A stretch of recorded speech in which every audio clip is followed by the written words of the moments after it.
जंगल में तेज बारिश हो रही थी और उसी बारिश में कालू कौवा किसी भी तरह से रानो चिड़िया को भिला फुसला के चील के ठिकाने पे ले आता है।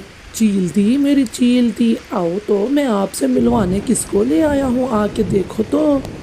दुष्ट कवे, तुम यहाँ पर मुझे फंसाने के लिए लेके आए हो ना। तुम चील दी को क्यों बुला रहे हो? मैं नहीं फंसूंगी इस चक्कर में, मैं जा रही हूँ यहाँ से। रानो चिड़िया तुरंत ही होशियारी दिखाती है और वहाँ से उड़ती हुई चली जाती है। चिड़िया जानती थी कि कालू कौवा ऐसे छोड़ने वाला नहीं, वो उस चील को घर पे लेके आएगा। वो खिड़की के रास्ते घर पे जाती है। कुकू बेटा जल्दी करें, देर ना करें, समय नहीं है हमारे पास, जल्दी करें, खिड़की के रास्ते जल्दी से भागें। अरे मम्मा, लेकिन इतनी तेज बारिश में आप मुझे कहाँ लेके जा रही हैं और आप इतनी घबराई भी क्यों हैं? कुकू बेटा अभी समय नहीं है, आपसे जो मैं कह रही हूँ उतना ही करें, जल्दी करें, जल्दी करें, यहाँ से तेज उड़ें। फिर वो अपने बेटे कुकू को लेके तेजी के साथ उड़ती हुई वहाँ से चली जाती है। तो तुम बताओ कालू कौवे, अब तुम्हारी क्या सज़ा होनी चाहिए? जितने भी चावल कहा था तुम्हें और जितने घियों की बोरियां कही थी वो तो अब तुम्हें मिलेंगी नहीं। ना ना चील दी, ऐसा ना करें, मेरी पत्नी गोरी तो घर छोड़ के चली जाएगी। वो तो 2 दिन से भूखी है और मुझे दाना लाने को कह रही है। दाना और चावल तो खैर तुम्हें ऐसे मिलने नहीं लगे जब तक तुम मुझे शिकार नहीं दोगे। अब मैं तुम्हें खाऊंगी। क्या क्या क्या चील दी, मुझे आप खाएंगी? ना ना चील दी, ऐसा ना करें, आए मैं आपको उसके घर लेके चलता हूँ। वो बेचारी अपने घर में अकेली रहती है, उस कमजोर चिड़िया का आप आराम से शिकार कर सकती हैं। आए मैं आपको उसके घर लेके चलता हूँ। चील दी ऐसा ना करें, मुझे ना खाएं। इधर रानो और कुकू उड़ते हुए तोते के घर के पास आ जाते हैं। तोते भैया दरवाजा खोल के। तोते भैया मैं हूँ रानो, जल्दी दरवाजा खोले, मैं भीग रही हूँ। कुकू भी मेरे साथ है। तोते भैया। अरे अरे रानो, तुम इतनी घबराई हुई क्यों हो और इतनी तेज बारिश में तुम इतना दूर कैसे आ गई? तोते भैया मैं आपको सब बता दूंगी, मुझे पहले अंदर आने दें, जल्दी करें तोते भैया। अरे रानो, तुम अपने खौफ पर काबू रखो, मैं दरवाज़ा बंद कर देता हूँ। फिर तोता दरवाज़ा बंद कर देता है। आप मुझे आराम से बताओ क्या हुआ है, तुम इतनी क्यों घबराई हुई हो? घर में अनाज खत्म हो गया था, मेरे पास खाने को कुछ नहीं था। कुकू को बहुत भूख लगी थी, बारिश बहुत तेज थी। उस कौवे ने मुझसे कहा कि उस साइड पर जाके दाना मिलेगा। मैं तुरंत ही उसके साथ उड़ गई और वो दुष्ट कौवा मुझे चील के ठिकाने ले गया। चील मुझे खाने ही वाली थी कि मैं उड़ गई। उस दुष्ट कौवे ने तो हमारे जंगल में बहुत तबाही मचाई है, हरियाली भी तो उसी के कारण ही मरी थी। अब मेरे पास एक आइडिया है। फिर तोता चिड़िया को और कुकू को खाने के लिए मीठा मीठा फल और दाने देता है। वो दोनों बड़े मज़े से दाना खाते हैं और तोते का शुक्रिया करते हैं। अब अच्छे से मेरा प्लान सुनो।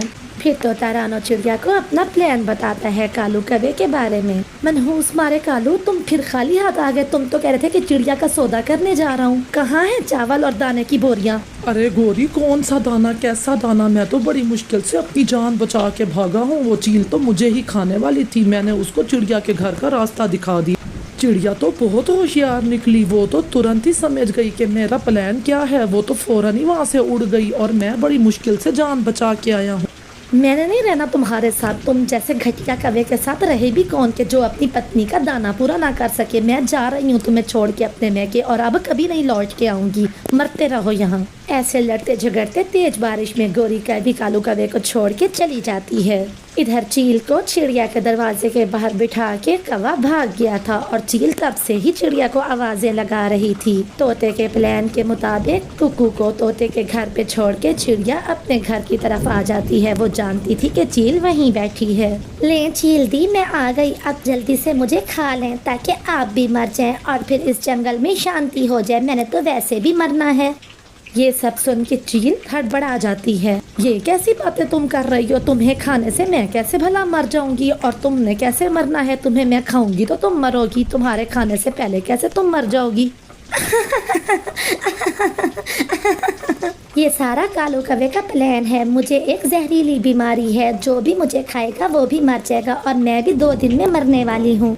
कालू कौवा ये चाहता है कि मैंने तो वैसे भी मर जाना है। मेरे खाने से अगर आप मर जाएंगी तो पूरे जंगल में शांति हो जाएगी, सभी पक्षी आराम से रहेंगे, इसीलिए वो ये चाहता है। अच्छा, तो वो दुष्ट कौवा मुझे मारना चाहता है, मुझे रास्ते से हटाना चाहता है। ना ना ना, मैंने नहीं खाना तुम्हें, मैं क्यों जहर खाऊं? मैं ऐसे ही रह लूंगी और अब खाऊंगी तो उस कालू कौवे को खाऊंगी। मैं अभी जाती हूँ। फिर चील देर ना करते हुए वहाँ से उड़ जाती है। वो कालू कौवे के घर को जानती थी। कालू अपने घर में बिल्कुल अकेला बैठा था कि चील आवाजें दे के आवाजें बदल बदल के उसको बुलाती है। ये मैं हूँ चील, मैं ही आवाजें बदल के तुम्हें बुला रही थी। मैं तुम्हारा धन्यवाद करना चाहती हूँ, तुमने मुझे इतनी मजेदार चिड़िया जो खाने को दी। अच्छा, तो चील दी आपने खा लिया उस चिड़िया को, ये तो बहुत अच्छा किया आपने। हाँ सुनो, अब मैं थक चुकी हूँ। अब तुम ऐसा करो, अपने घर में मुझे कुछ देर बैठने दो, फिर मैं जाके तुम्हारा दाना और चावल लेके आती हूँ। जैसे ही कालू कौवा उसे अंदर आने देता है, वो तो तुरंत ही उस पर लपक जाती है और उसी को ही खा जाती है। और इस तरह कालू को उसके किए की सजा मिल जाती है। बाबा, ये तो बहुत मीठे मीठे फल हैं, कहाँ से लेके आए हैं आप ये फल? हाँ मेरे बेटे जग्गू, ये बहुत मीठे फल हैं। वो मोटी चोंच वाला मिट्ठू खाता ही मीठे मीठे फल है।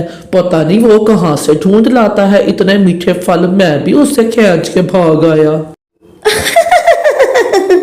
कालू, ये तो आपने बहुत अच्छा काम किया। उस मोटी चोंच वाले मिट्ठू की शक्ल तो देखने लायक होगी, मैं भी देख सकती काश।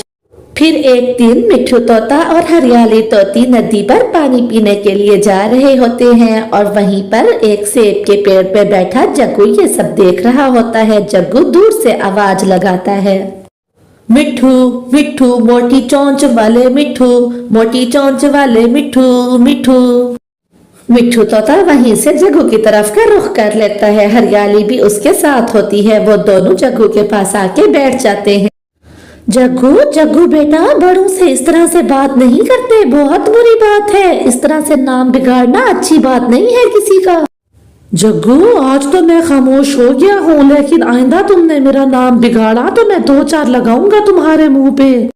मिट्ठू, मोटी चोंच वाले मिट्ठू, मोटी चोंच वाले मिट्ठू। फिर से ऐसा सुनने के बाद मिट्ठू गुस्से में 1-2 पंख लगा देता है जग्गू के मुंह पे। तुमने मुझे मारा, मैं अभी जाके अपनी मम्मा पापा को लेके आता हूँ।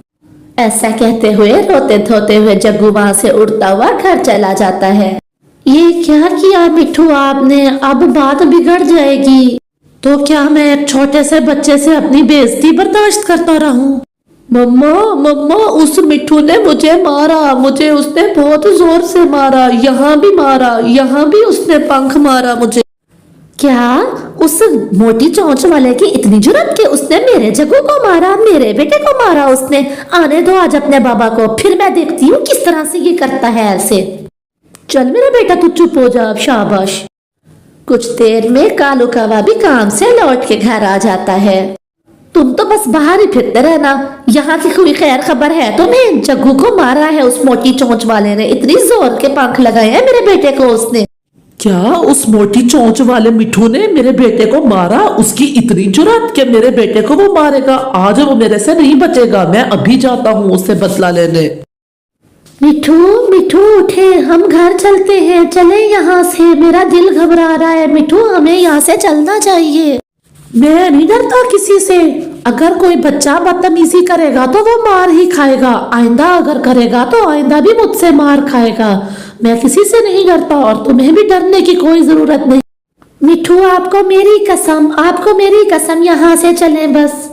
फिर हरियाली तोती और मिट्ठू तोता उड़ते हुए अपने घर आ जाते हैं। कुछ ही देर में कालू कौवा भी डंडा लेके पहुंच जाता है। खोलो दरवाजा खोलो, मैं कहता हूँ खोलो दरवाजा। नहीं, हम झगड़ा नहीं करेंगे, आप नहीं जाएंगे, आप यहीं बैठे रहिए, हमें झगड़ा नहीं करना। इस तरह से वो और भी बिगड़ जाएगा। हरियाली, तो मुझे जाने दो, मुझे जाके उससे बात करने दो, वरना वो और ज्यादा बिगड़ता जाएगा। हरियाली के बार बार मना करने के बावजूद मिट्ठू उसकी एक नहीं सुनता और दरवाजा खोल देता है। खुद बाहर आके बैठ जाते हैं दोनों पति पत्नी। कालू कौवा तो पूरे तैश में होता है और डंडा लेके बैठा होता है। अगर बच्चे बड़ों से बदतमीजी करेंगे तो मार ही खाएंगे ना। मोटी चोंच वाले, तेरी जबान कुछ ज्यादा नहीं चलने लगी, अभी बताता हूँ तुझे मैं। ऐसा कहते हुए कालू कौवा जोर से मिट्ठू के सर पे डंडा मार देता है। सर पे डंडा लगने से मिट्ठू वहीं गिर जाता है और कालू कौवा वहां से भाग जाता है। मिट्ठू के सर से बहुत खून बह रहा था। हरियाली, अपना ख्याल रखना और मेरे होने वाले। अभी मिठू ने इतना ही कहा था कि उसकी आंखें बंद हो जाती हैं और वो हमेशा के लिए दुनिया छोड़ देता है। नहीं नहीं मिठू, मिठू आपको क्या हो गया? मिठू आंखें खोले, आंखें खोले मिठू। उसकी गूंज से और रोने की आवाजों से सभी पक्षी इकट्ठे हो जाते हैं। कुछ ही देर में चिड़िया कालू कौवे के घर आती है। तुमने उसे मार दिया दुष्ट कौवे, तुमने उसे मार दिया, अब तुम भी नहीं बचोगे। सभी पक्षी इकट्ठे होकर तुम्हारी जान ले लेंगे। इतना कह के चिड़िया वहां से रोते हुए चली जाती है। ये क्या किया तुमने कालू? अब क्या होगा? सभी पक्षी हमसे कितना डरते थे और हमारी कितनी इज्जत करते थे और हम कितने आराम से रह रहे थे, घर था, सब कुछ था, अब हमारा क्या होगा? ये सब तुम्हारे कारण हुआ है। ना तुम मुझे इतना तैश दिलाती और ना मैं उसके सिर पे जाके डंडा मारता। उसका डंडा मारने से मौत हो जाएगी, मैंने तो ये सोचा भी नहीं था। अब रोने धोने से कुछ नहीं होने लगा। अब जल्दी से यहाँ से भागो, हम तुम्हारे मामा जी के घर जाते हैं। जल्दी करो, इस जंगल को छोड़ के जाना होगा हमें। क्या कालू कौवा और उसका परिवार अपनी जान बचा पाएंगे और क्या हरियाली तोती के दुखों का कोई मदावा होगा? ये सब कुछ देखने के लिए इसके दूसरे पार्ट का इंतजार कीजिए। आपका धन्यवाद।